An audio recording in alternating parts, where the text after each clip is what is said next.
अगला हमारा जो इंसुलेशन है वो है VIR वल्कनाइज्ड इंडियन रबर। ठीक है, तो क्या किया जाता है, देखिए VIR जो वल्कनाइज्ड इंडियन रबर जो होता है, क्या किया जाता है कि जो नॉर्मली प्राकृतिक रबर जो होता है उसमें कुछ मिलावट करके उसको उच्च तापमान पर गर्म किया जाता है। ठीक है, जैसे कि उसमें क्या मिला दिया जाता है, आपका हो जाता है सल्फर, 1 से 5% तक सल्फर मिला दिया जाता है। तो रबर में जब आप सल्फर मिला दीजिएगा तो वो कठोर हो जाता है। जैसे कि नॉर्मली जो रबर होता है वो बहुत ही मुलायम होता है। ठीक है, तो मुड़ने मतलब खिंचा जाता है। ठीक है, तो जैसे वायर को अगर खिंचाव हो रहा है तो उसका इंसुलेशन हट जाता था।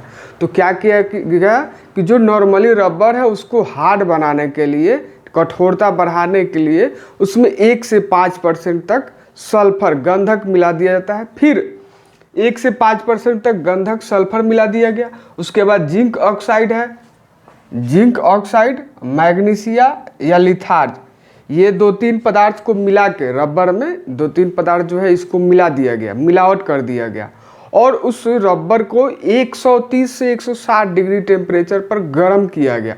और जो गर्म करने के बाद जो हमारा पदार्थ, जो अचालक पदार्थ मिल रहा है वो VIR वल्कनाइज्ड इंडियन रबर कहलाता है।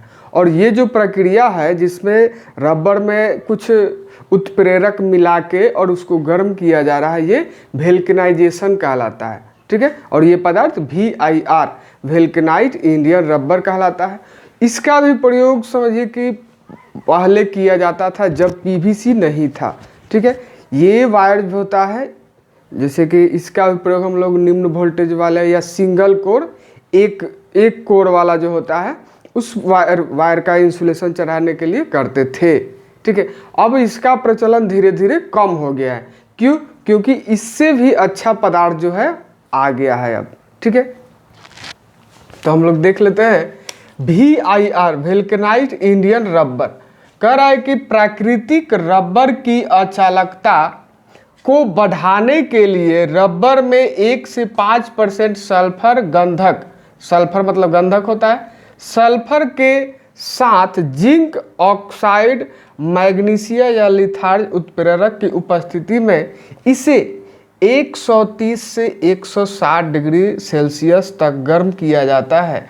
यह प्रक्रिया वल्कनाइजेशन कहलाती है तथा यह rubber VIR vulcanised Indian rubber कहलाता है। ठीक है, इसका प्रयोग भी निम्न वोल्टेज वाले या मीडियम वोल्टेज वाले, समझिए 1100 वोल्ट तक का, वो मीडियम वोल्टेज वाले केबल में किया जाता था। और जो आपका VIR केबल होता है ये नॉर्मली सिंगल कोर का होता था। सिंगल कोर कहने का मतलब है कि ये आपका एक कंडक्टर है, कंडक्टर के ऊपर इंसुलेशन चढ़ा दिया गया। ठीक है, बस इसमें केवल एक ही कोर है ये, बस। तो ये सिंगल कोर, इसी में से अगर इंसुलेशन चढ़ा 2 वायर रहता केबल तो वो डबल कोर कहलाता है। 3 है तो 3 कोर, और 3 मोटा मोटा है, 1 पतला है तो 3.5 कोर। ठीक है।